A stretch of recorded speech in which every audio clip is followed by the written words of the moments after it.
El problema del autoengaño. Mucha gente se engaña a sí mismo en lo que respecta a su verdadera condición espiritual. Y es por eso que nosotros encontramos tantas advertencias en el Nuevo Testamento con respecto al autoengaño. Yo creo que pocos pasajes del Nuevo Testamento son tan aterradores como las palabras del Señor Jesús en Mateo capítulo 7 versículo 21. No todo el que me dice Señor, Señor entrará en el reino de los cielos, sino el que hace la voluntad de mi Padre que está en los cielos. Muchos me dirán en aquel día, no pocos, Señor, Señor, ¿no profetizamos en tu nombre? Y en tu nombre echamos fuera demonios. Y en tu nombre hicimos, otra vez, muchos milagros. ¿Ustedes se imaginan eso? Personas que profetizan, que aparentemente tienen la capacidad de echar fuera demonios, que hacen muchos milagros.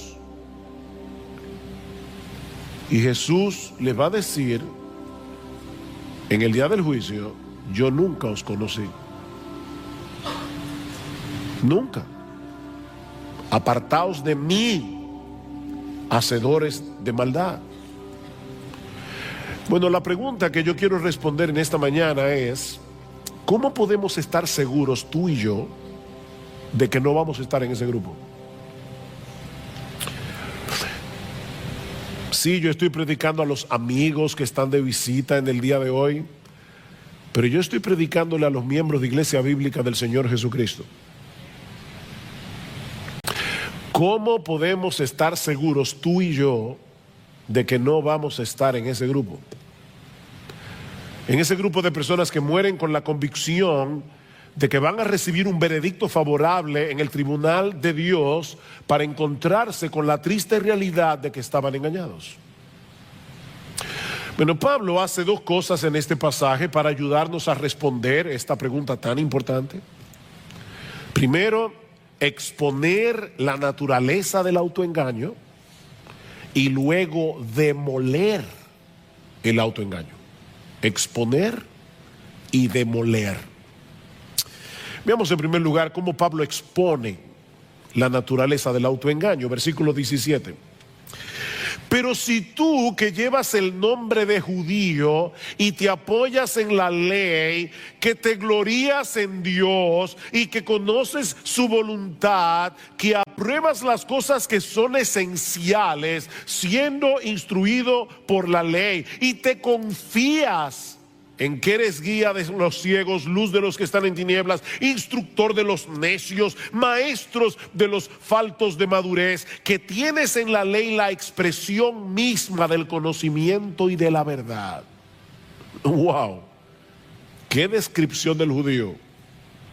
Y no olviden que Pablo era judío. Hoy día hay un sentimiento antisemita en el mundo. No, este pasaje no es antisemita, porque Pablo era semita. Pablo era judío.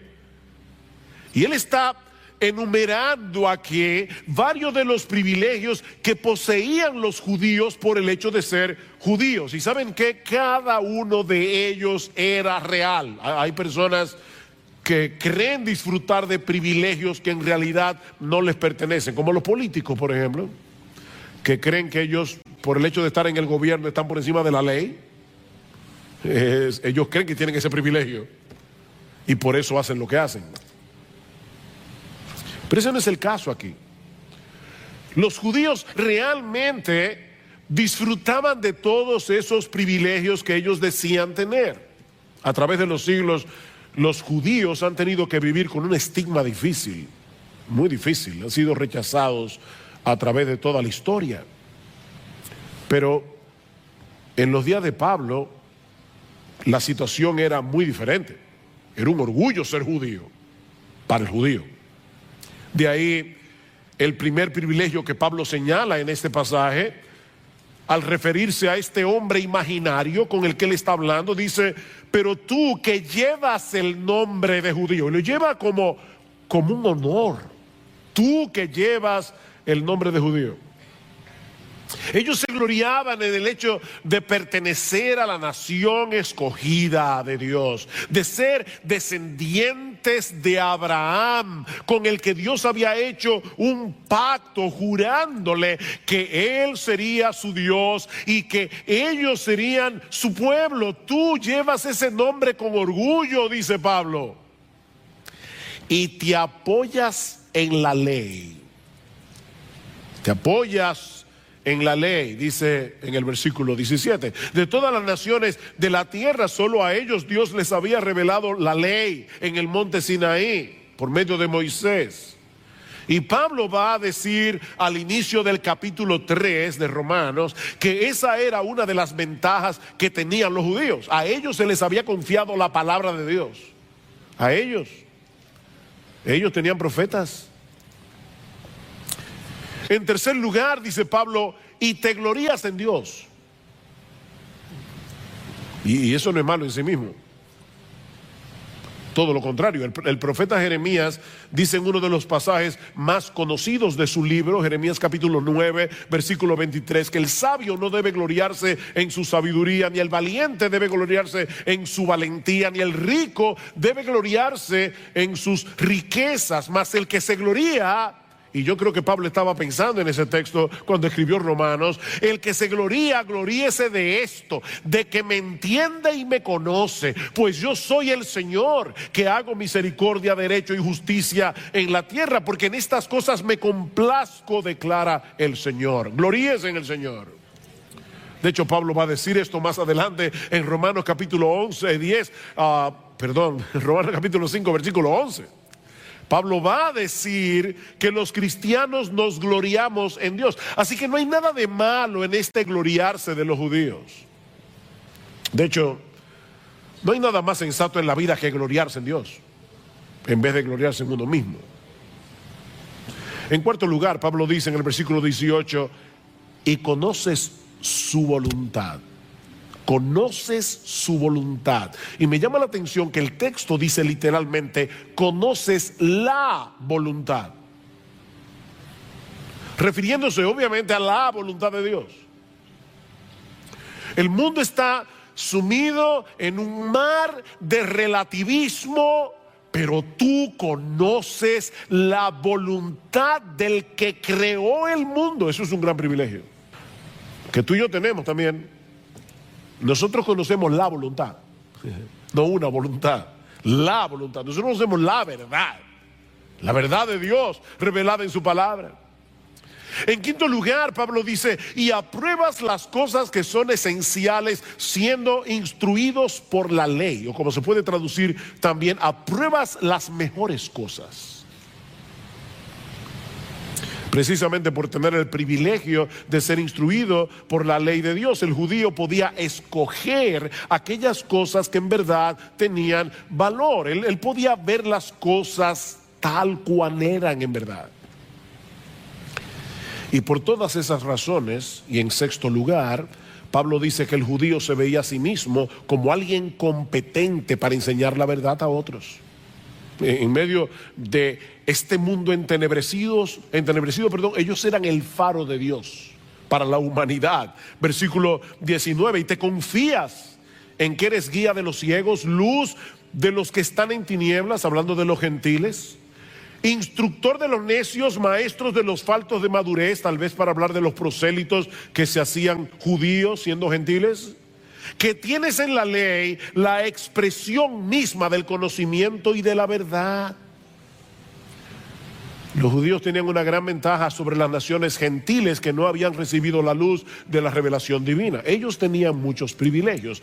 ¿Cuál era entonces su problema?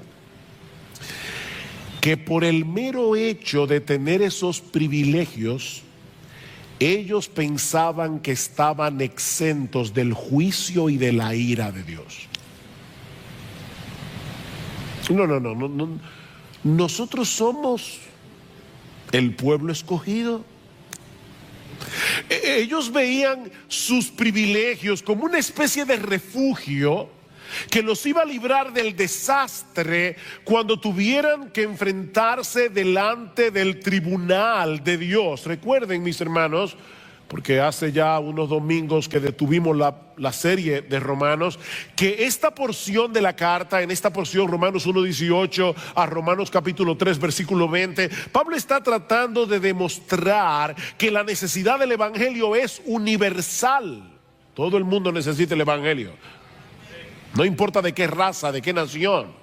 Es como si Pablo hubiese dejado en suspenso lo que él dice en Romanos capítulo 1 versículos 16 y 17. El evangelio, no me avergüenzo del evangelio, porque es poder de Dios para salvación al judío primeramente y también al griego, porque en el evangelio la justicia de Dios se revela por fe y para fe, como está escrito: el justo por la fe vivirá. Pablo ha declarado eso en Romanos 1, 16 y 17, y ahora deja esa declaración en suspenso para volverla a tomar en Romanos capítulo 3 versículo 21. Noten que Pablo comienza ese texto diciendo: pero ahora, aparte de la ley, la justicia de Dios, recuerden, la justicia de Dios se revela en el evangelio, la justicia de Dios ha sido manifestada, atestiguada por la ley y por los profetas. ¿De qué justicia está hablando Pablo aquí? Él dice, es decir, te lo explica él mismo, la justicia de Dios por medio de la fe en Jesucristo para todos los que creen, porque no hay distinción, por cuanto todos pecaron y no alcanzaron la gloria de Dios. Romanos 1, 16 y 17, el evangelio revela la justicia de Dios. Romanos 3, 21, Pablo retoma el tema. Así que Romanos 1, 18 a Romanos capítulo 3 versículo 20 es como el jamón del sándwich, donde Pablo quiere mostrar por qué todos necesitamos ese evangelio, judíos y gentiles, judíos y gentiles. Todos tenemos problemas con la justicia de Dios, incluyendo a los judíos, a pesar de sus privilegios. Mi amigo, déjame decirte algo, y cuando digo mi amigo, yo sé que muchas veces cuando yo uso la palabra mi amigo, los hermanos dicen, no, eso no es para mí, es para los invitados. No, mi amigo es a ti también, hermano, miembro de Iglesia Bíblica del Señor Jesucristo. Déjame decirte algo: no descanses en privilegios si los tienes, privilegios espirituales, porque ninguno de ellos te librará en el día del juicio. Nadie será salvo por haber crecido en un hogar cristiano. Nadie será salvo por haber asistido durante años a una iglesia en la que se predica fielmente la palabra de Dios.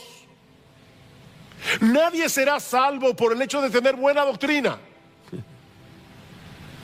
porque nadie se salva por su teología. Nadie va a llegar al cielo por causa de su confesión de fe. Señor, tú sabes que yo tenía la confesión de fe de Londres de 1689, yo creí en la sana doctrina. Olvídate de eso. Y yo me bauticé en Iglesia Bíblica del Señor Jesucristo. Olvídate de eso. Olvídate de eso. Olvida tus privilegios, y mucho menos confíes en digo, si es que tú crees que es un privilegio ser miembro de esta iglesia, y mucho menos confíes en tu conducta moral, o que fuiste bautizado en cualquier iglesia, no importa la denominación que sea. Mira, ni siquiera confíes en tu esfuerzo por obedecer la ley de Dios, porque nunca ha habido nadie aparte del Señor Jesucristo que haya podido cumplir esa ley perfectamente. Lo que quiero decir, mis hermanos y amigos que están aquí en esta mañana, es que los privilegios se convierten en una maldición cuando los intercambiamos por la persona de Jesús. Ese es el problema. Y déjenme decirles que aún los cristianos verdaderos pueden caer fácilmente en esa trampa. Saben que cuando nosotros nos convertimos al Señor Jesucristo, se instala en nuestro corazón el software de la gracia. el sistema operativo de la gracia, en el momento de nuestra conversión. Pero como el pecado todavía mora en nosotros, el sistema operativo de las obras es como un virus cibernético que está tratando de dañar el sistema operativo de la gracia. Así que todo el tiempo tenemos que estar luchando con el católico romano que tenemos en el corazón. Tú y yo somos fariseos en recuperación. Tenemos que luchar con ese problema y fácilmente podemos caer en la trampa de lo que alguien ha llamado el moralismo cristiano. Moralismo cristiano. Mira, cada vez que tú te jactas de algo que hayas hecho, cada vez que presupones que te has ganado el favor de Dios por tu obediencia, has caído en la trampa del moralismo cristiano. Mi hermano, nunca olvides que aparte de Cristo no merecemos ninguna otra cosa que la condenación, y que aparte de su gracia no podemos hacer absolutamente nada que de verdad sea agradable en la presencia de Dios. No hay nada de qué gloriarse. El que se gloría, que se gloríe en el Señor.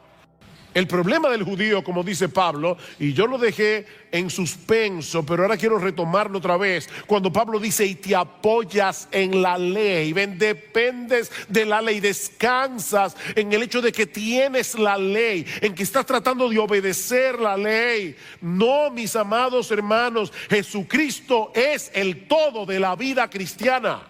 Él es el principio y el fin. Los privilegios son privilegios, las bendiciones son bendiciones, siempre que no sustituyan a Jesús. Porque ni los privilegios ni las bendiciones en sí mismas pueden salvar a nadie ni transformar a nadie. Solo Cristo puede hacer eso, y Él lo hace por medio de la fe. Es decir, cuando transferimos la confianza que todos nosotros tenemos en nosotros mismos, se la transferimos a Él. Y ahora confiamos en Él, no en nosotros mismos. Ya Pablo ha expuesto el autoengaño de los judíos y de todos los que se amparan en sus privilegios para rechazar el evangelio o para tener un poco el evangelio. Pero ahora Pablo va a tratar de demoler, de autodestruir ese autoengaño a través de preguntas retóricas. Ahora tenemos a Pablo el fiscal. El autoengaño demolido. Hace unos domingos atrás consideramos en dos mensajes los primeros 16 versículos del capítulo 2 que anteceden al pasaje que estamos estudiando hoy. Y una de las enseñanzas que nosotros extrajimos de ese pasaje es que, si bien es cierto que la salvación es por la fe y no por obras, recuerden, mis hermanos, que lo que será juzgado en el día del juicio son las obras que evidencian la realidad de la fe. ¿Recuerdan eso? Versículo 5, Pablo dice: mas por causa de tu terquedad, está hablando allí de los moralistas, y de tu corazón no arrepentido, estás acumulando ira para ti en el día de la ira y de la revelación del justo juicio de Dios, el cual pagará a cada uno conforme a sus obras. La salvación es por la fe, el juicio es por las obras. Déjeme aclarar eso por si acaso alguien se olvidó ya de lo que predicamos hace varios domingos. Por ejemplo, definitivamente nadie se va a salvar por obedecer los mandamientos. Eso lo sabemos todos.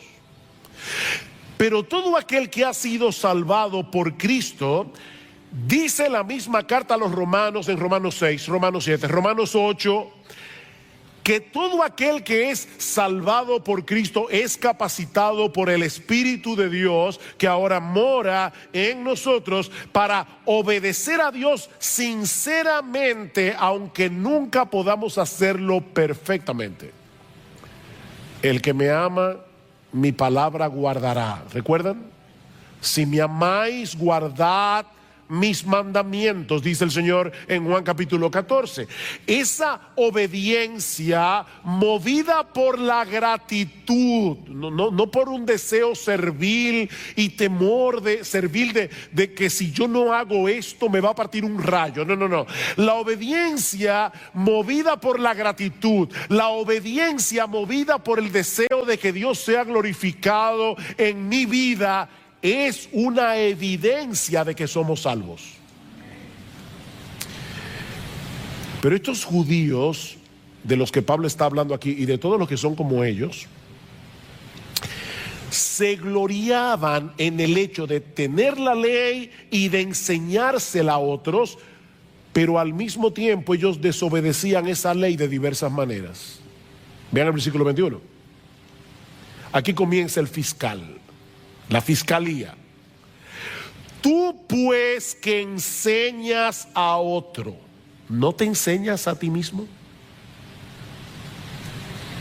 ¡Pum! Sí. Primer misil. Miren, este es un pecado muy común. El decir a otros lo que deben hacer y con insistencia. Cuando nosotros mismos vivimos por estándares muy inferiores. Eso fue lo que el Señor Jesucristo señaló de los escribas y fariseos en su famoso discurso de Mateo 23. ¿Recuerdan lo que les dice el Señor? En la cátedra de Moisés se sientan los escribas y los fariseos.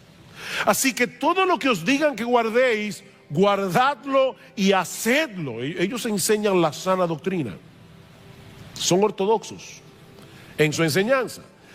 Mas no hagáis conforme a sus obras, porque dicen y no hacen. Porque atan cargas pesadas y difíciles de llevar y las ponen sobre los hombros de los hombres, pero ellos ni con un dedo quieren moverlas. ¿Ven el problema? En otras palabras, ellos enseñan la doctrina correcta, pero son unos hipócritas. Porque no ponen en práctica las mismas cosas que ellos le dicen a otros que deben hacer. Hoy es el Día de los Padres. Lo siento, padres, pero déjenme decirles algo. Yo creo que los padres somos muy vulnerables a caer en ese pecado cuando instruimos a nuestros hijos. De verdad, piensa en todo lo que tú le demandas a tus hijos. Que obedezcan a la primera voz. ¿No es así? No, que me obedezcas, que me hagas caso.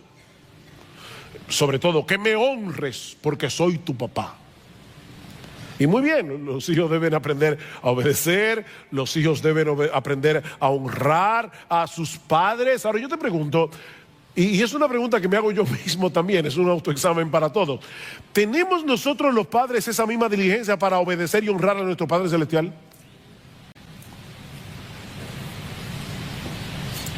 Es muy fácil decirle a los hijos, haz esto, haz aquello. ¿Qué tan serio nosotros tomamos la lectura regular de la Biblia para aplicar en nuestras vidas las cosas que leemos en su palabra? O sea, hay dos preguntas aquí. ¿Qué tan en serio tú tomas la lectura regular de la Biblia? Porque eso es escuchar a tu padre. Tú le dices a tus hijos, tú no le dices a tus hijos, oye, que me oigas. A veces tú le estás hablando a tus hijos y ellos están con un celular. ¿Ha pasado eso? Y tú le dices, no, apaga el celular y escúchame. Yo a veces me imagino a Dios diciendo lo mismo. Que apague el celular ese y que me escuche. Y Él habla a través de su palabra.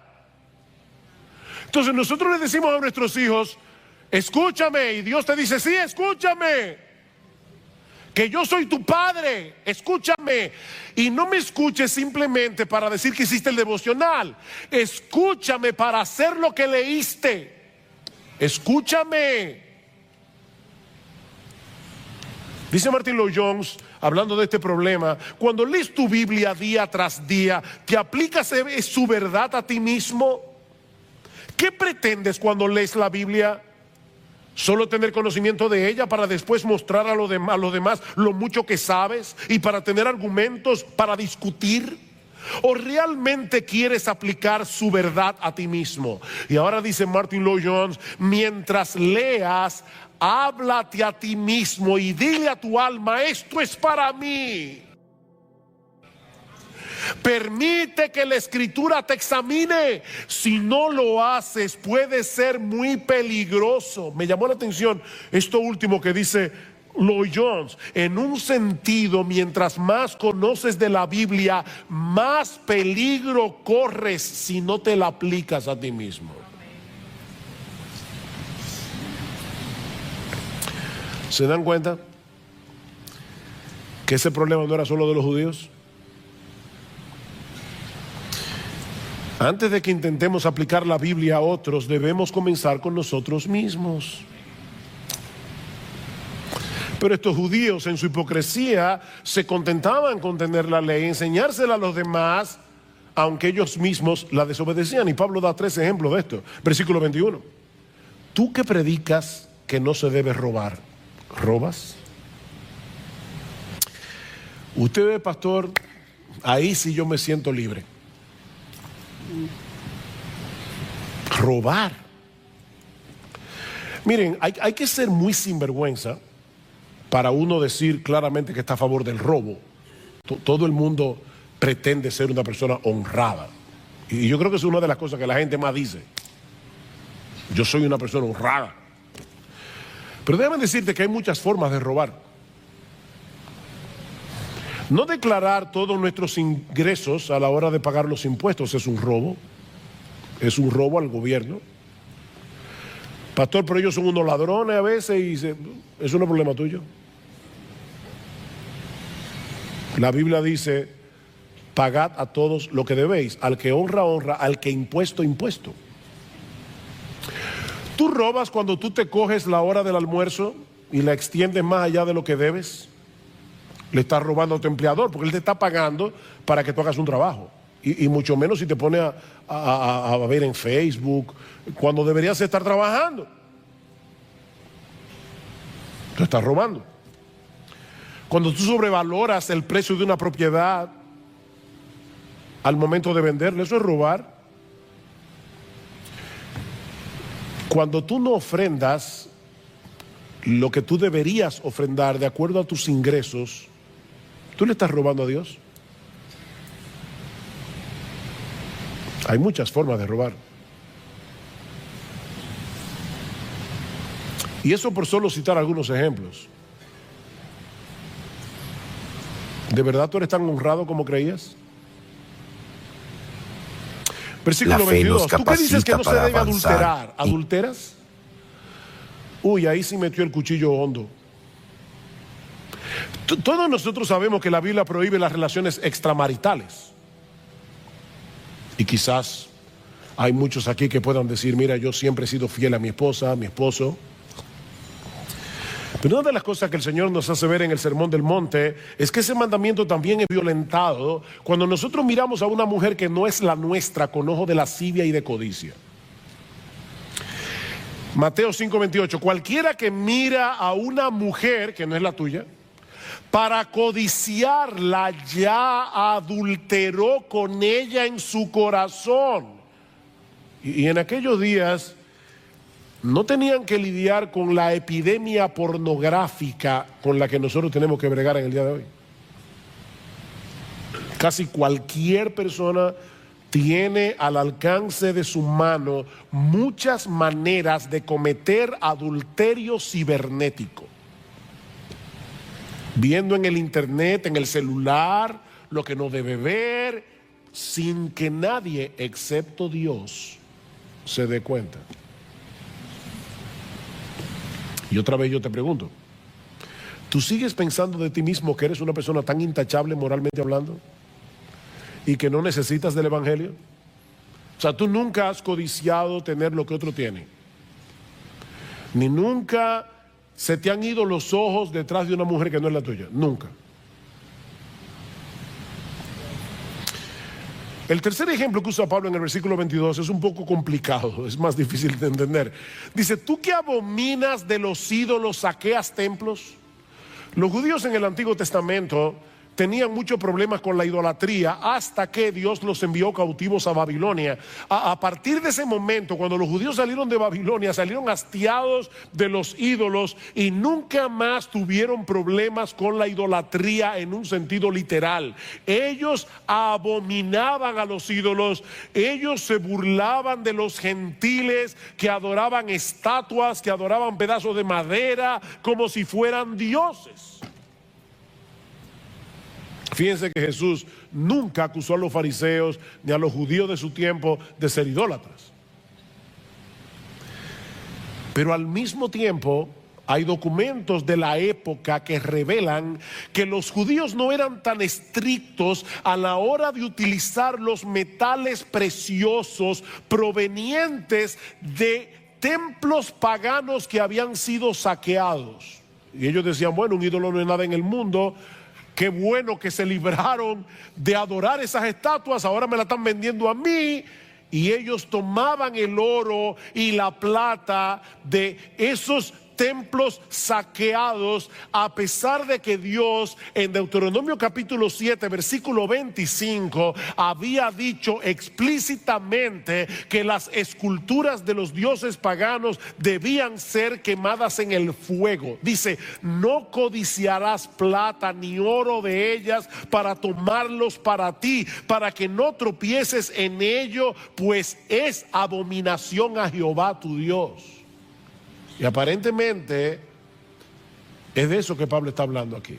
Digo aparentemente, yo no quiero ser dogmático, pero es la interpretación que más parece tener sentido. El punto es, mis hermanos, que de una forma o de otra, estos judíos de los que Pablo está hablando en este pasaje, se gloriaban de tener en sus manos la ley de Dios, de ser circuncidados, como veremos la semana que viene, de todos los privilegios que tenían por el hecho de ser el pueblo al que Dios había revelado su voluntad, pero no obedecían. Eran oidores olvidadizos. Mis hermanos, ¿de qué sirve tener la cabeza llena de conocimiento? ¿De qué sirve leer un montón de libros?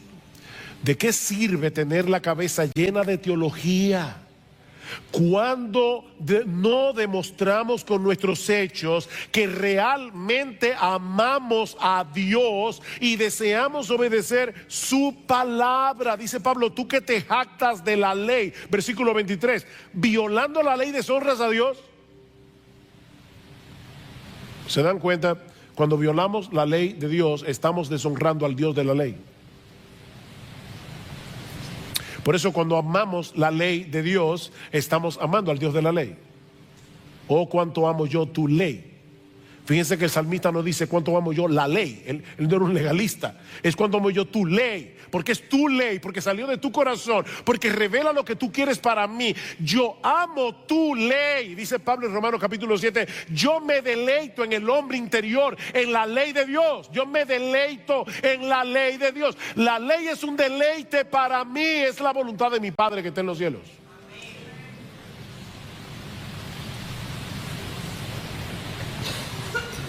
¿Y saben lo que ocurre cuando los que dicen ser el pueblo de Dios viven así?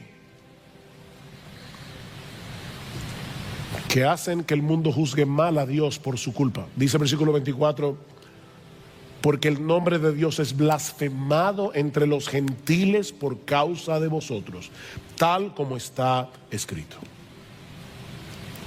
Pablo está mezclando aquí Isaías 52 capítulo 5 con Ezequiel capítulo 36 versículo 20 al 23, y está uniendo esos dos textos para mostrar probablemente que este patrón de hipocresía no era nuevo en el pueblo de Israel. Mientras se gloriaban en ser el pueblo escogido por Dios, separados para Dios, vivían de tal manera que las naciones gentiles terminaban pisoteando el nombre de Dios que ellos invocaban por culpa de ellos. Y una vez más, mis amados hermanos, este es un pecado muy serio del que los evangélicos no están exentos.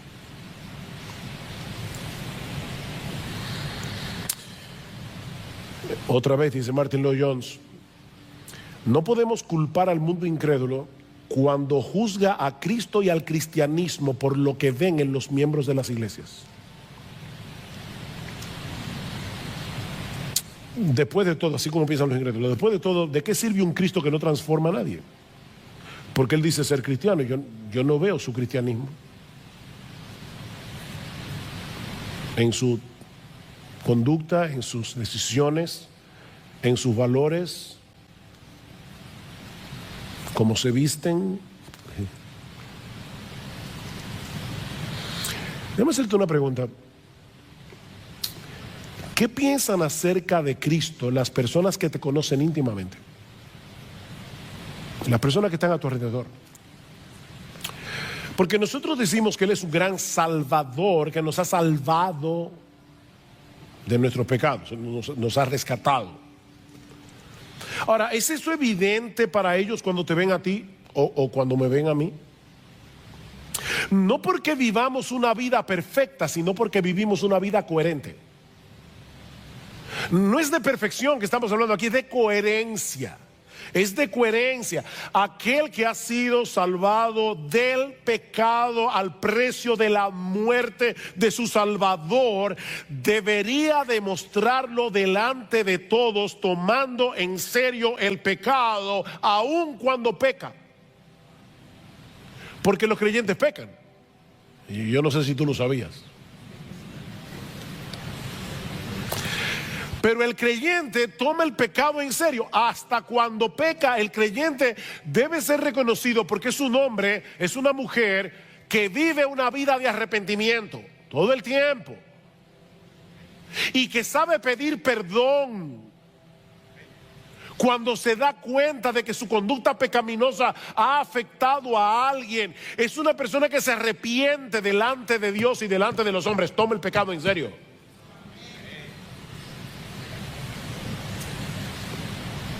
Por eso alguien decía que una vez anunciamos que somos cristianos, y debemos anunciarlo, debemos proclamarlo que somos cristianos, contraemos de inmediato una tremenda responsabilidad. Nuestros prójimos están mirando y observando cómo vivimos. Aseveramos grandes cosas acerca de Dios, dice este autor, y con toda razón, porque Dios es grande. Pero ellos lo juzgarán a Él según lo que vean en nosotros. Ellos, el mundo incrédulo, juzgará a nuestro gran Dios por lo que vean en ti y en mí. Por eso que dice este autor, es una tremenda responsabilidad. Llevamos el nombre de Cristo.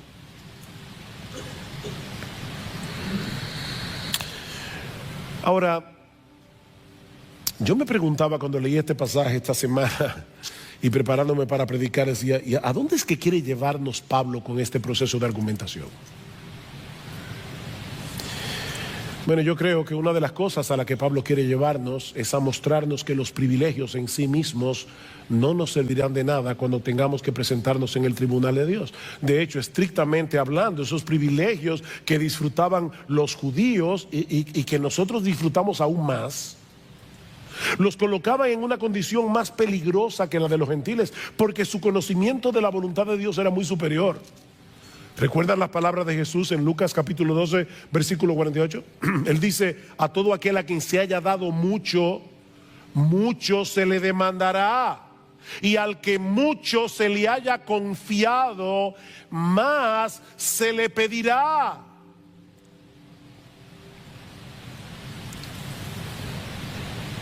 Y si tú has tenido el privilegio de estar bajo la influencia del cristianismo, y voy a hablar como loco aquí, perdónenme porque voy a hablar como loco, como dice Pablo en 2 Corintios 11, si tú has tenido el privilegio de estar en una iglesia en la que yo creo de verdad de corazón que se trata de predicar fielmente la palabra de Dios, si tú has tenido ese privilegio domingo tras domingo, año por año, año por año, tu responsabilidad es aún mayor que de la de los judíos de los que Pablo está hablando en este pasaje.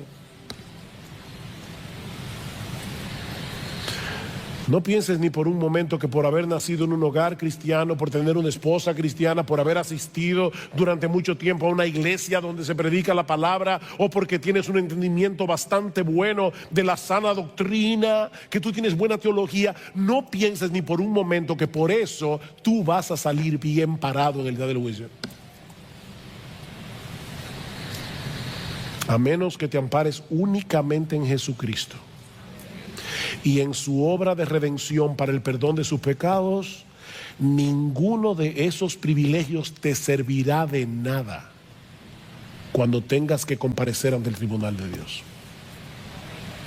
Ahora, yo creo que Pablo está tratando de hacer otra cosa aquí. Pablo está tratando de librarnos, porque recuerden que esta es una carta que se escribió a cristianos de Roma en el primer siglo.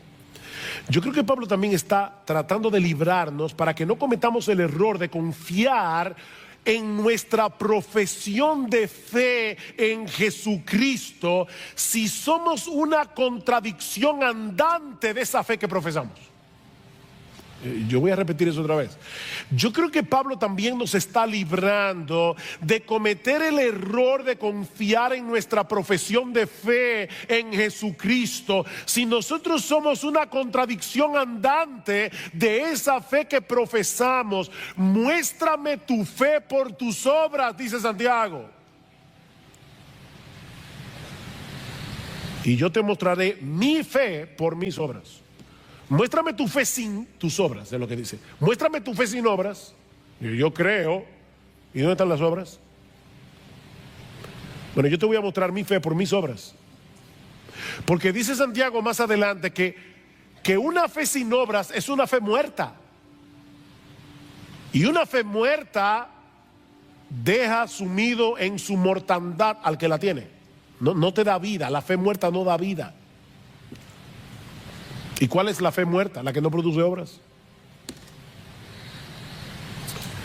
Mira, la Biblia enseña claramente que somos justificados delante de Dios por medio de la fe sola, y esa palabra es importante. Fue esa palabra lo que hizo la diferencia en el siglo XVII, en la Reforma XVI, en la Reforma Protestante. Somos justificados por medio de la fe sola. La Iglesia Católica Romana cree que somos justificados por la fe, pero no por la fe sola, sino por la fe más las obras, más los sacramentos. No, nosotros creemos que somos justificados por la fe sola fe.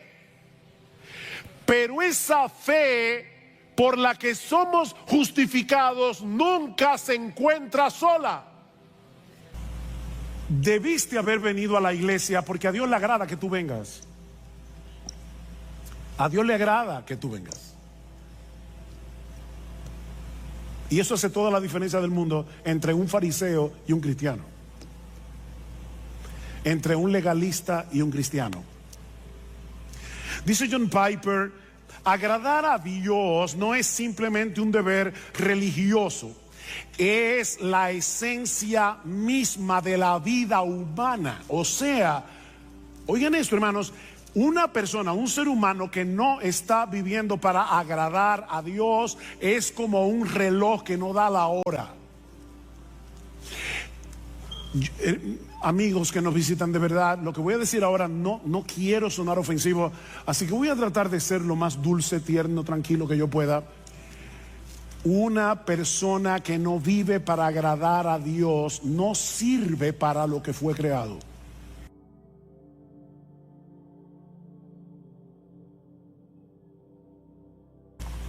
Porque agradar a Dios es la esencia de la vida humana.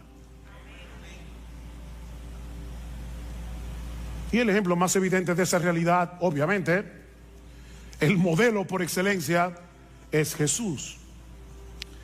Él es el modelo por excelencia de lo que significa ser humano. No olviden que sí, Jesús era verdadero Dios, pero cuando se encarnó era verdadero hombre. Verdadero Dios, verdadero hombre. Dice el Señor en Juan 8:29, el Padre no me ha dejado solo porque yo hago siempre lo que le agrada. Yo hago siempre lo que le agrada, a tal punto que en el huerto de Getsemaní le dijo: Padre mío, si es posible, pasa de mí esta copa, pero que no sea mi voluntad sino la tuya. O sea, Cristo estuvo dispuesto a agradar a Dios, aunque eso implicara su muerte en la cruz, hasta ese punto. Yo hago siempre lo que le agrada. Jesús no vivió su vida terrenal en automático. Él siempre hizo lo que hizo con una meta delante de sus ojos. Yo quiero agradar a mi Padre que me envió. Bueno, pero eso es Jesús, que era un hombre perfecto, sin pecado, pero la realidad es que nadie puede agradar a Dios aunque lo intente, pastor. ¿Acaso no dice en Isaías capítulo 64, versículo 6, que todas nuestras justicias son como un trapo de inmundicia delante de Él? O sea, el mismo Dios dice en su palabra que todas nuestras justicias son como un trapo de inmundicia. ¿Cómo yo puedo agradar a Dios? Ese es un buen ejemplo de un texto citado fuera de contexto. Y recuerden que un texto fuera de contexto es un pretexto. Si tú lees con cuidado los capítulos que rodean Isaías 64:6, te vas a dar cuenta que Dios está hablando de aquellos que presentaban sus sacrificios sin estar acompañados de una fe sincera y sin tomar en cuenta lo que Dios había prescrito en su palabra acerca de estos sacrificios. En otras palabras, estos israelitas pensaban que el mero hecho de practicar un ritual, el mero hecho de presentar un sacrificio y presentarlo como les diera la gana, eso era suficiente. Pero ese texto no está diciendo que ningún creyente del Antiguo Testamento no podía agradar a Dios. En ese mismo pasaje, y ahí es que uno ve cómo el leer un texto fuera de contexto se convierte en un problema, porque si tú lees, ¿verdad? Déjenme decirles algo que yo espero que ustedes estén bien despiertos, pero Isaías 64:6 está después de Isaías 64:5. ¿Lo captaron? Ok. Déjame decirte lo que dice el texto anterior, Isaías 64:5. Saliste al encuentro del que con alegría hacía justicia, de los que se acordaban de ti en tus caminos.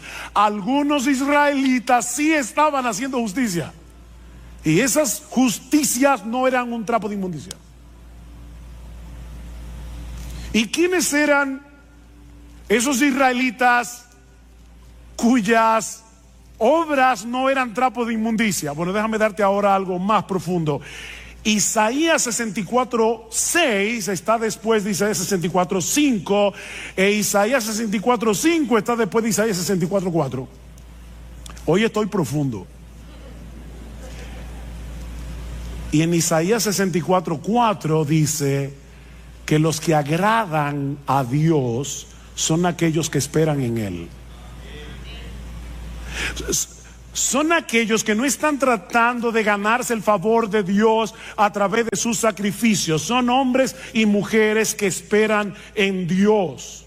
De manera, mis hermanos, que si tú le estás predicando el evangelio a una persona que está tratando de ganarse la salvación, que está tratando de ganarse el cielo, está tratando de ganarse el favor de Dios a través de sus obras y no por medio de la fe, tú puedes citarle sin problemas Isaías 64:6 y decirle: ay, lamento decirte que todas tus obras de justicia son como un trapo de inmundicia delante de Dios, no te sirven para nada. Pero si estamos hablando con un creyente justificado solo por gracia, solo por Cristo y solo por medio de la fe, que en dependencia del Espíritu Santo está tratando de agradar a Dios, este versículo no aplica. No aplica. En el mismo texto en el que Pablo dice que la salvación es por gracia, por medio de la fe y no por obras, para que nadie se gloríe, Pablo termina diciendo que somos hechura suya, creados en Cristo Jesús para buenas obras, las cuales Dios preparó de antemano para que anduviésemos en ellas. El cristiano no está tratando de agradar a Dios para ganarse algo, no está tratando de agradar a Dios para ganarse el cielo, para ganarse su favor, sino porque ya fue favorecido de pura gracia, aunque él no lo merecía, porque él confió en la persona y la obra de Cristo. Este creyente quiere vivir para agradar a Dios, dependiendo de la misma gracia que lo salvó. ¿Ven?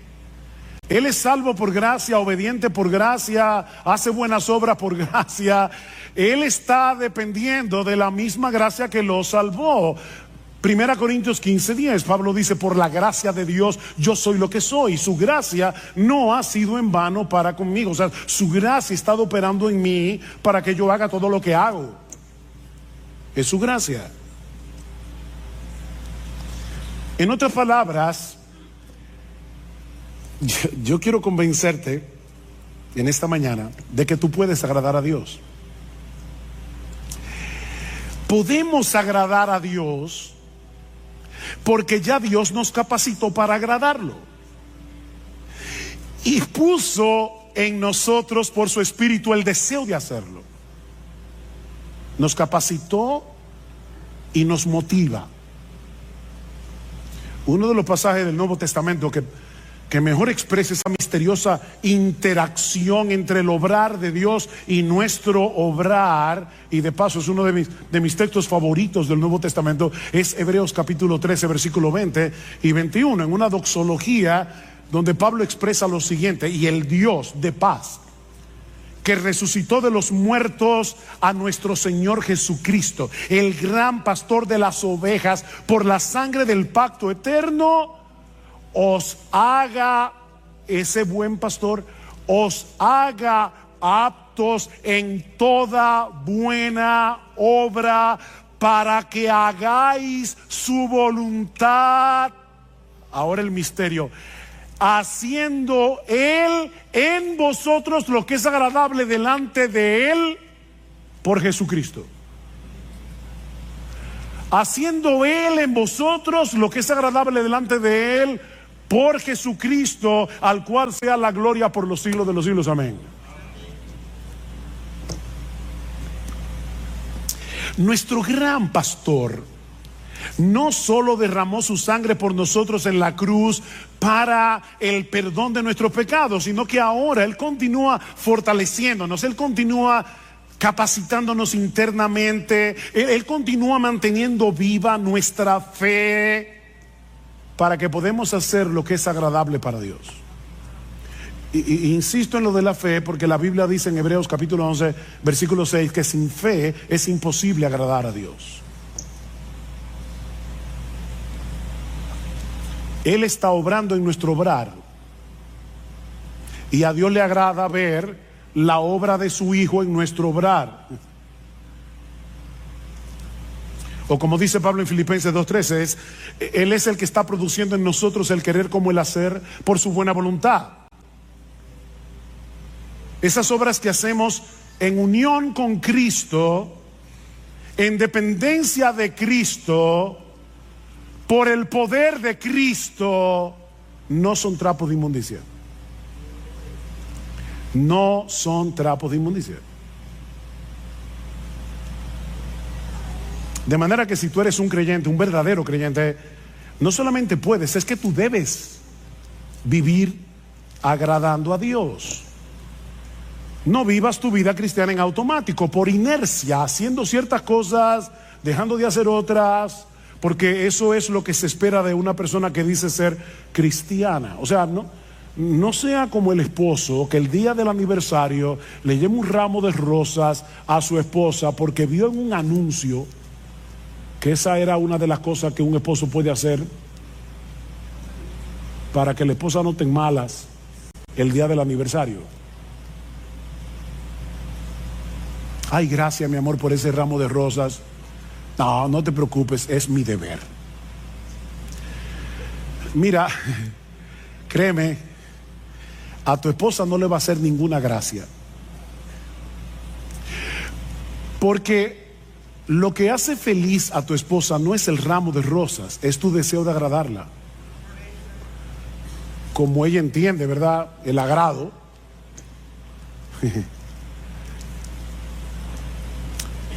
Bueno, en un grado infinitamente superior, todo aquel que sabe que fue elegido por Dios el Padre para salvación desde antes de la fundación del mundo, todo aquel que sabe que Dios el Hijo derramó su sangre en una cruz para el perdón de nuestros pecados, todo aquel que sabe que Dios, el Espíritu Santo, le cambió su corazón, le dio nueva vida para que pudiera arrepentirse y creer en Cristo, debe anhelar de todo corazón vivir para agradar a aquel que lo amó de ese modo.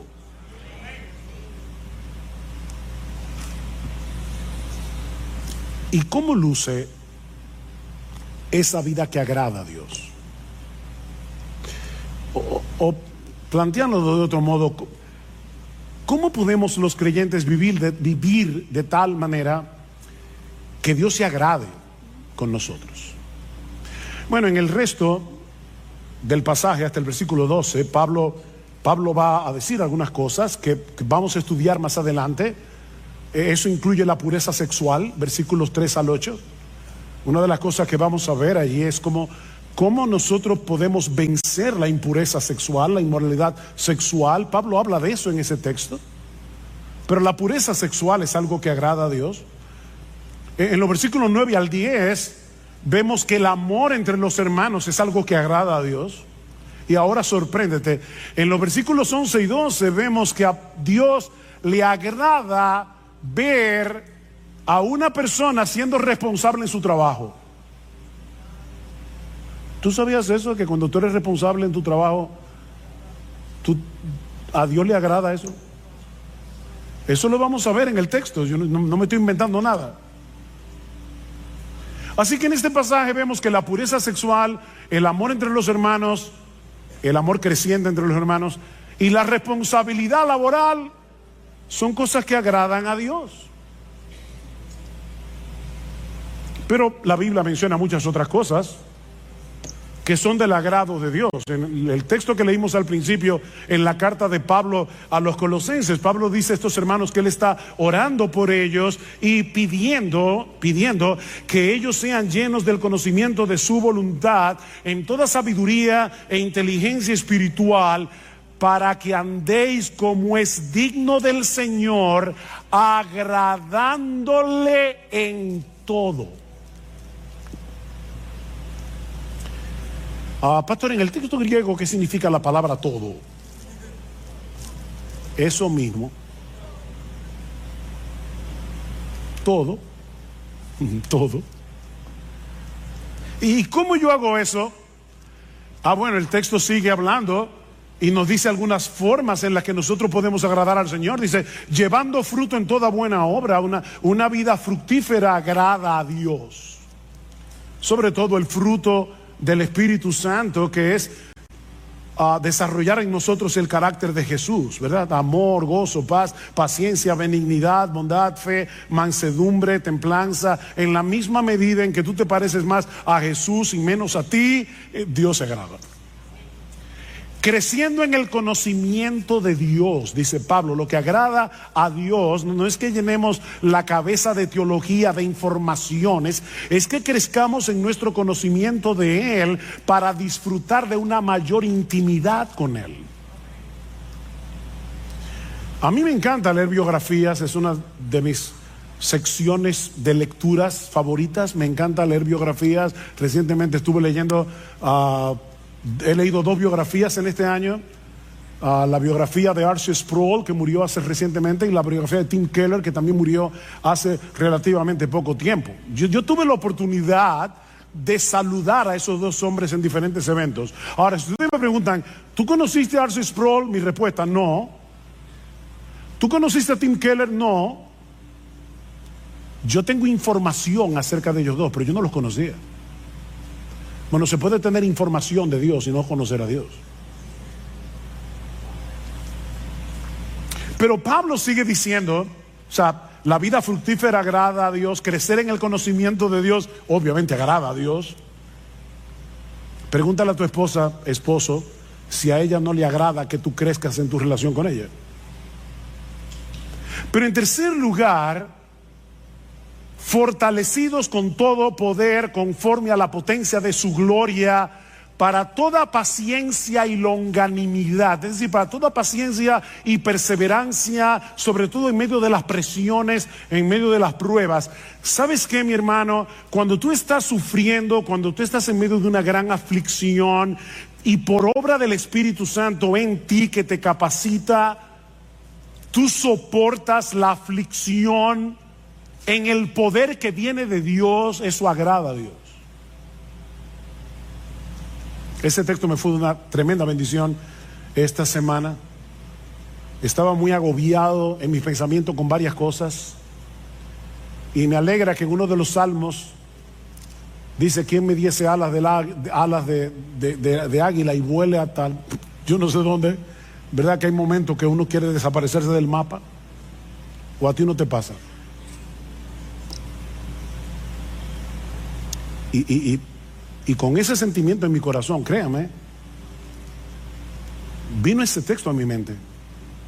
Y yo dije: no, Padre, perdóname. O sea, el asunto aquí no es huir, no es escapar, es fortalecerme en ti.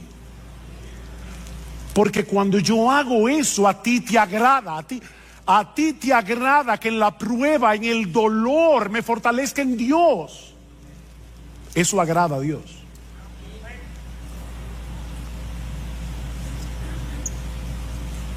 Y sigue diciendo: con gozo, dando gracias al Padre que nos hizo aptos para participar de la herencia de los santos en luz. En otras palabras, una vida gozosa y agradecida agrada a Dios.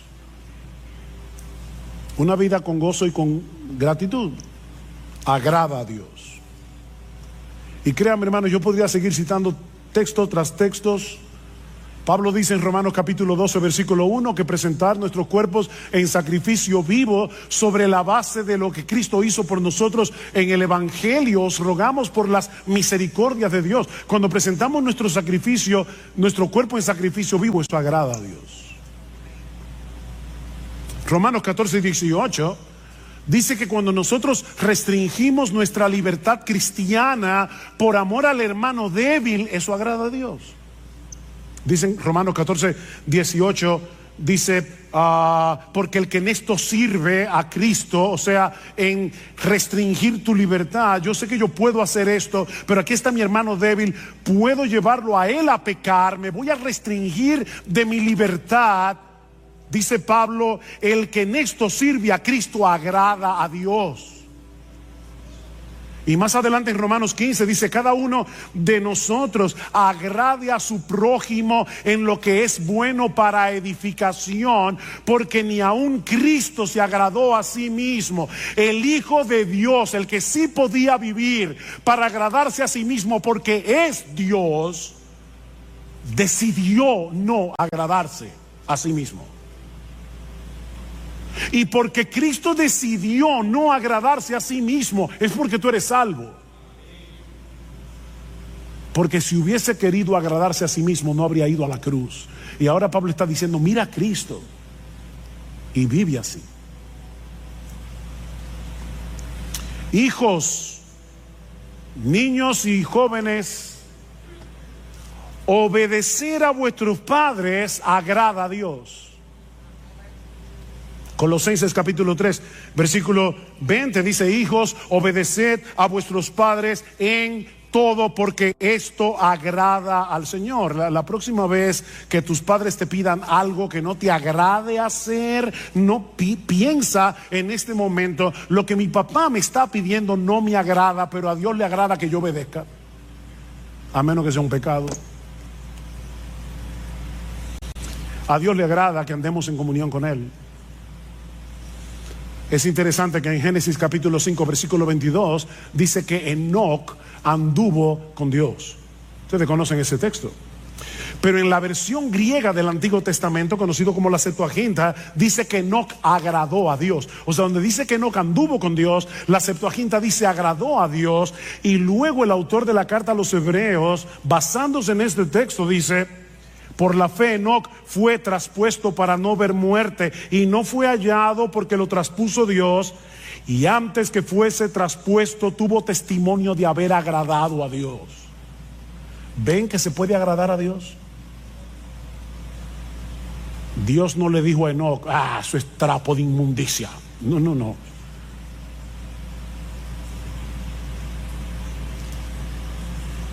A Dios no le agrada que tú tomes tu Biblia y la leas como un fariseo porque hay que leer la Biblia. No, Él quiere que tú quieras tener comunión con Él, leyendo su palabra, que quieras tener comunión con Él en oración, que te pases el día viviendo con Dios, andando con Dios, en el día a día. Eso agrada a Dios. A Dios le agrada que los pastores prediquemos fielmente su palabra. Ese texto siempre es una motivación para mí. En Primera Tesalonicenses capítulo 2 versículo 4 dice Pablo que su exhortación a ellos no procedió de error, ni de impureza, ni fue con engaño, sino que así como hemos sido aprobados por Dios para que se nos confiara el evangelio, así hablamos, no como agradando a los hombres, sino a Dios. O sea, Pablo dice: cuando yo predico la palabra, yo no trato de agradar a los hombres. Claro, tampoco me hay que ofenderlos. Pero mis hermanos, cuando un pastor predica fielmente la palabra, eso agrada a Dios. A Dios le agrada que compartamos lo nuestro con el que tiene necesidad. Hebreos capítulo 13 versículo 16: y de hacer el bien y de la ayuda mutua no os olvidéis, porque de tales sacrificios se agrada a Dios. ¿Quiere que te cite más textos? No puedo. Alguien lo resume de esta manera: cada vez que tú confías, o sea, vives por fe y obedeces, estás agradando a Dios. Cada vez que tú confías y obedeces, estás agradando a Dios. Así de sencillo. Él sabe que nuestra fe no es perfecta. Él sabe que nuestra obediencia no es perfecta. Él no está esperando perfección para agradarse de nosotros.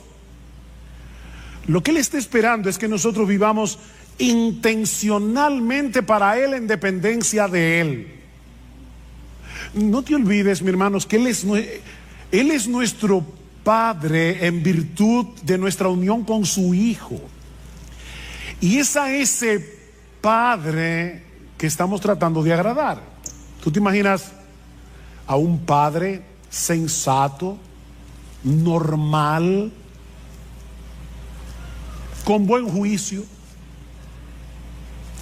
mirando con desagrado la tarjeta de cumpleaños que le hizo su niña de 5 años porque no le gustó el color de la cartulina o porque tuvo una falta de ortografía? Es absurdo, ¿verdad? Bueno, parece que algunos cristianos se imaginan a Dios mirándonos de esa manera. No me gustó el color de la tarjeta. Trapo de inmundicia.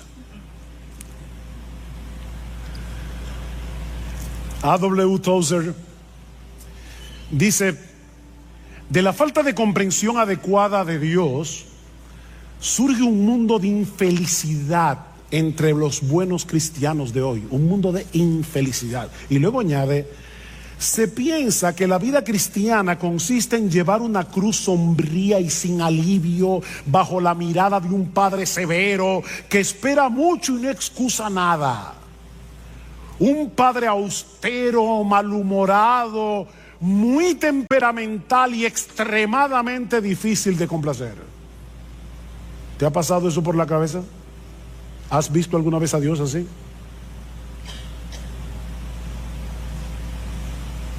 Ese no es el Dios de la Biblia. Ese no es el Dios que se nos revela en la Escritura como el Padre de nuestro Señor Jesucristo y que ha venido a ser ahora nuestro Padre por causa de nuestra unión con Él.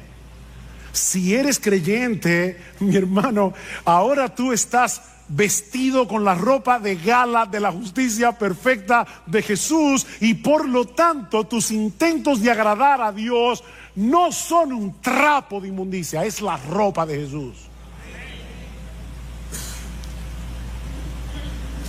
Pedro dice en su primera carta que los cristianos ofrecemos a Dios sacrificios espirituales que son aceptables a Dios por medio de Jesucristo.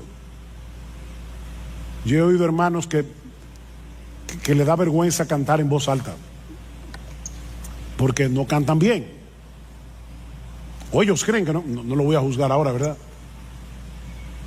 O sea, ellos creen que nacieron con oreja pero no con oído musical, y prefieren cantar bajito. Mira, canta.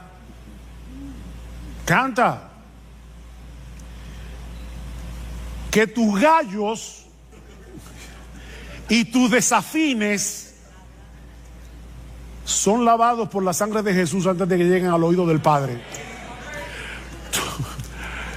Tus sacrificios espirituales son aceptables delante de Dios por Jesucristo. Ahora, no me malentiendan, yo no estoy diciendo que podemos darle a Dios cualquier cosa y vamos a esperar que Él se contente con eso. No, yo no estoy diciendo eso.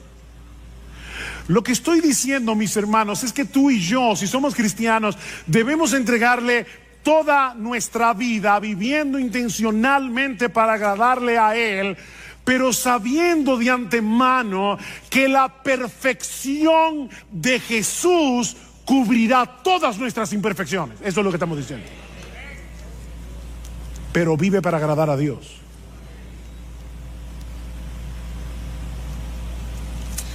Pero el texto no termina ahí. Hay una segunda enseñanza en este pasaje. Ya vimos que la meta suprema del cristiano es vivir para agradar a Dios. Pero mucho más brevemente, no os preocupéis, mucho más brevemente, este texto también nos enseña que vivir para agradar a Dios es una meta en constante crecimiento. ¿Qué dice el texto? Por lo demás, hermanos, os rogamos, pues os exhortamos en el Señor Jesús, que como habéis recibido de nosotros instrucciones acerca de la manera en que debéis andar y agradar a Dios, como de hecho ya andáis, así abundéis en ello más y más. Que abunden en eso. La iglesia en Tesalónica era inusual en muchos sentidos. Estos creyentes estaban en un medio sumamente hostil para el cristianismo, rodeados de paganismo y de inmoralidad. Imagínense un grupo de nuevos creyentes en Nueva York, en el Bronx, pleno Manhattan, o en la ciudad de Londres, o cualquiera de esas ciudades super secularizadas del día de hoy. Así era Tesalónica. Pero desde el momento en que Pablo y su equipo misionero le llevaron el evangelio, lo abrazaron de todo corazón, y dice en el capítulo 1, versículo 7, que ellos llegaron a ser un ejemplo para los creyentes en toda Macedonia y Acaya. O sea, en poquitas semanas esta iglesia llegó a ser una iglesia estable, una iglesia en crecimiento, una iglesia ejemplar. Pero Pablo está empeñado en que no se estancaran espiritualmente. Ya estaban tomando en serio sus vidas cristianas. Ven al versículo 1 otra vez. Dice, como de hecho ya andáis. Ven el paréntesis. Dice, yo les exhorto a que vivan así. Ustedes, de hecho, ustedes están viviendo así. Pero abunden en eso. Abunden en eso. Pablo quiere que la fe de estos hermanos, su piedad, sea desbordante. ¿Qué es lo que significa la palabra abundar? Que desborde, como un río. Es la misma palabra que aparece tanto en capítulo 3, versículo 12, como en el capítulo 4, versículo 9 y 10, cuando Pablo dice, ustedes ya se aman mutuamente, pero abunden en eso. Ámense más. Crezcan en su amor. Estiren el corazón. Bueno, lo que Pablo está diciendo es, ya ustedes están viviendo una vida que agrada a Dios. Ya lo están haciendo. Wow, qué elogio para una iglesia. Pero no se den el lujo de quedarse donde están. No se den ese lujo. Iglesia Bíblica del Señor Jesucristo, la vida cristiana es una vida en constante crecimiento. ¿Saben por qué? Porque la meta es llegar a ser igualitos a Jesús. Y eso nunca va a pasar de este lado del cielo. La meta es parecernos a nuestro precioso Señor. En ese sentido, el mismo Pablo es un buen ejemplo a imitar. Escribiendo a los filipenses, Pablo, hermano, Pablo. Algunos dicen que después de Jesús no ha habido en toda la historia de la iglesia un cristiano como Pablo. No ha habido un predicador como Pablo. No ha habido un hombre más apasionado con el evangelio que Pablo. No ha habido un hombre más capaz de sufrir por Cristo que Pablo. Y Pablo dice, yo sigo avanzando por ver si logro asir, o sea, agarrar aquello para lo cual yo también fui asido por Cristo Jesús. Cristo me agarró para algo y mi meta es cumplir eso para lo que Cristo me agarró. Yo no sé para qué Cristo te agarró a ti, mi hermano, pero escucha a Pablo, dice, hermanos, yo mismo no pretendo haberlo ya alcanzado, pero una cosa hago. Un hombre de una sola cosa, una sola meta, una cosa hago, olvidando ciertamente lo que queda atrás y extendiéndome a lo que está delante. Prosigo a la meta, al premio del supremo llamamiento de Dios en Cristo Jesús. ¿Han visto esos corredores cuando están llegando a la meta, sacan el pecho para ser los primeros que rompan la cosa esa, no sé cómo se llama, la cinta? Bueno, eso es lo que Pablo está diciendo. Yo estoy corriendo, pero es con el pecho afuera. Yo quiero romper esa cinta. Bueno, si Pablo no pretendía haberlo alcanzado, saca tu conclusión. Mis hermanos, eso no es fanatismo. Eso no es fanatismo. Yo le dije al principio, me pregunto si Pablo hubiera sido considerado como un fanático por cristianos de una iglesia. Es que tú sabes que Pablo es como que, yo no sé, como que se coge la cosa muy en serio. De verdad, yo creo que Pablo hubiera sido considerado como fanático en nuestras iglesias. Pero mis hermanos, eso no es fanatismo, eso es cristianismo, puro y simple. Ni siquiera quiero que piensen en cristianismo radical. No, quítenle lo radical. Eso es cristianismo sin apellido. Eso es ser cristiano. Vivir para agradar a Dios. Eso es ser cristiano.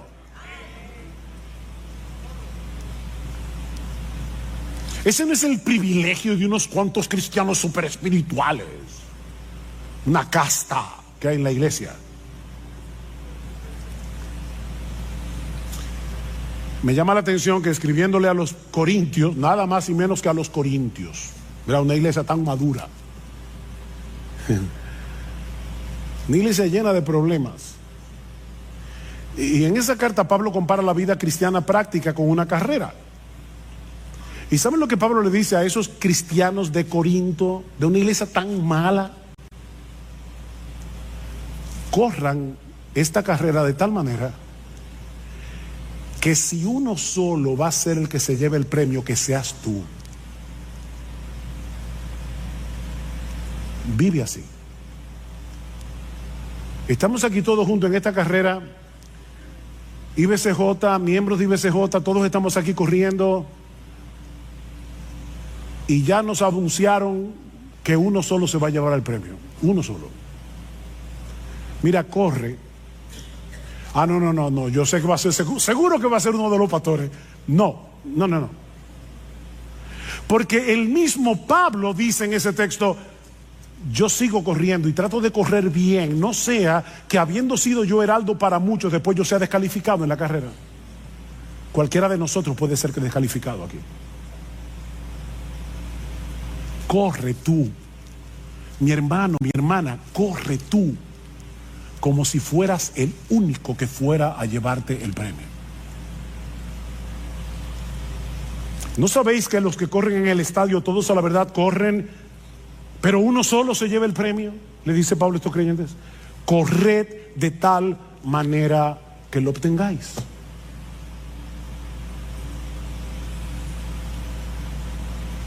De nuevo, mi hermano, mi hermana, yo no sé cuántos años tienes que te convertiste al Señor. ¿10 años? ¿30 años? ¿45 años? ¿15 días? ¿Fue ayer? La meta suprema de tu vida no puede ser otra que procurar intencionalmente agradar a Dios en todo lo que haces.